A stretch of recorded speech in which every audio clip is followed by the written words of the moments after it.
Let's take a journey into a part of royal history that's been buried and ignored for centuries. A tale as haunting as it is illuminating. When we think of royal families, what comes to mind? Splendor, pageantry, palaces, and perhaps a carefully maintained image of perfection. But behind the walls of castles, not all princes and princesses fit the storybook mold. Some were born different, and their destinies reveal a deeper, sometimes darker reality about power, reputation, and the lengths to which families would go to preserve their place in history.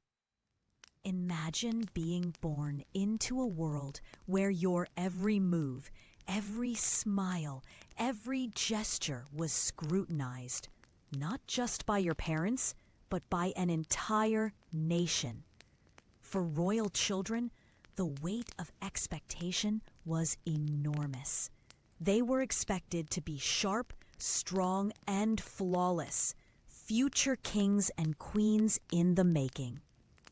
But what happened when a royal baby was born who didn't fit this ideal?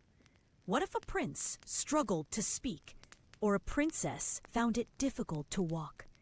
In those gilded courts, any difference wasn't just a personal challenge, it was a crisis of dynasty. Across ages and empires, children born with disabilities in royal families rarely stood a chance at being accepted. Often, they were kept out of sight, whisked away to remote estates or institutions, and, in some heartbreaking cases, officially declared dead while they were very much alive. Why such secrecy? It threatened the very myth of divine right and perfect bloodlines that monarchies used to justify their power. Let's bring these stories out of the shadows, starting with Down syndrome, a condition we now understand and support, but for centuries was cloaked in dread and misunderstanding. Down syndrome is the result of an extra chromosome, specifically a third copy of chromosome 21.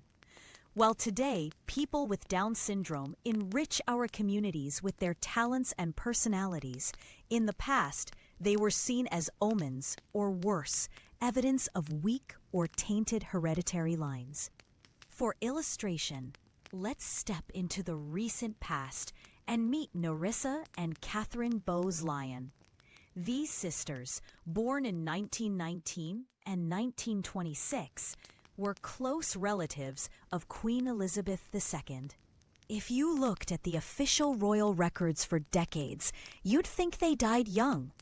In reality, they were alive, living out quiet, isolated lives in the Royal Earlswood Hospital, a fate chosen by their own family. Their absence from the public record wasn't by accident. It was a deliberate attempt to erase any hint of imperfection from the family tree. It wasn't until the 1980s, think about how recent that is, that intrepid journalists uncovered the truth. The world was shocked. How could such a compassionate modern family hide away two of their own like this? But as we see, this was far from unique. Let's head over to Prussia, where Princess Alexandrine was born in the midst of World War I. Diagnosed with Down syndrome, Alexandrine's life took a slightly different turn. Her family, the Hohenzollerns, didn't send her away. She lived with her family and even appears in some photos, rare for the time. Still, her public presence was managed carefully. She didn't participate in royal duties, and her disability was kept discreetly out of the spotlight. Yet, society being what it was, Anne was mostly shielded from the public eye.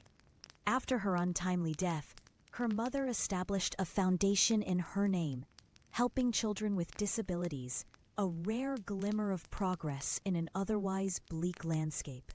These stories from Britain to Prussia to France are just the tip of the iceberg. History is littered with accounts, some lost and some merely whispered, of royal children quietly sent away, abandoned to monasteries, or simply erased from family trees. Why?